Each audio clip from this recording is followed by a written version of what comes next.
আমাদের দেখে মানুষ তো অনেক কিছু মন্তব্য করে, বাইরের দিকটা মানুষ দেখে পুলিশের সম্পর্কে একটা মন্তব্য করে থাকে। কিন্তু এখন আমি অনুরোধ করবো সবাইকে সহনশীল করে সুন্দর চোখ দিয়ে পুলিশকে দেখেন।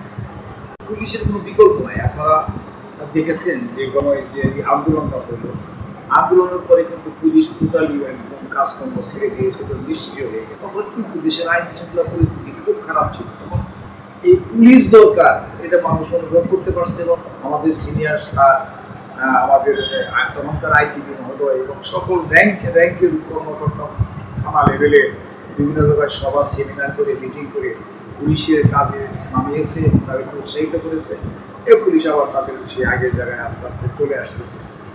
পুলিশের কাজটা খুবই রিস্কি কাজ, মানে কাজ হইল যে ভালো হলে খুবই ভালো, আর যদি একটু খারাপ হয় তাহলে একবারে পুরা মেচাকার করে দেয়। এটা মনে করবো যে এখনো শিক্ষিত ছেলে মেয়ে, ভালো ভালো ম্যাচিউর ছেলে মেয়ে যারা মেধাবী, তারা ডিপার্টমেন্টে আসতেছে। আমাদের সিনিয়র স্যাররা অনেক স্ট্যান্ড করা, অনেক স্যার আমাদের ডিপার্টমেন্টে এসেছে বিশেষ করে।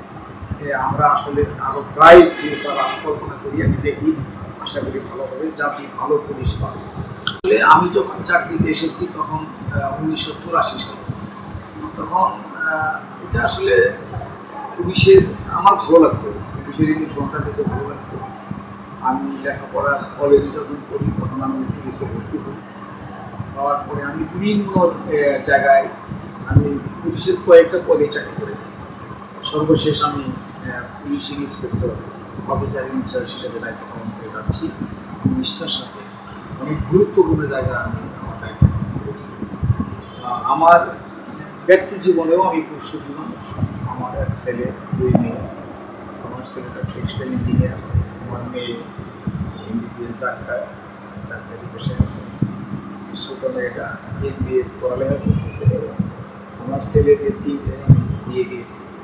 এটা আমার একটা সৌভাগ্য। আমার কর্মজীবন আমি এদেরকে বিবাহ দিয়ে এই কাজগুলো সম্পন্ন করতে পেরেছি।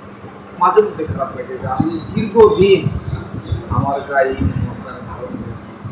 আমি হয়তো 29/6/2026 তারিখে আমি অবসরে যাব, তারপর থেকে আমার গায়ে ইউনিফর্ম থাকবে না। এটা একটু খারাপ লাগে, এটা একটু কষ্ট লাগে। আবার শান্তিও লাগে যে আমি অনেক ইউনিফর্ম গায়ে ছিল বিদায়ী আমি অনেক মানুষের সরাসরি উপকার করতে পেরেছি। হয়তো সেটা সাধারণ লোক হয়ে যেতে পারতাম না।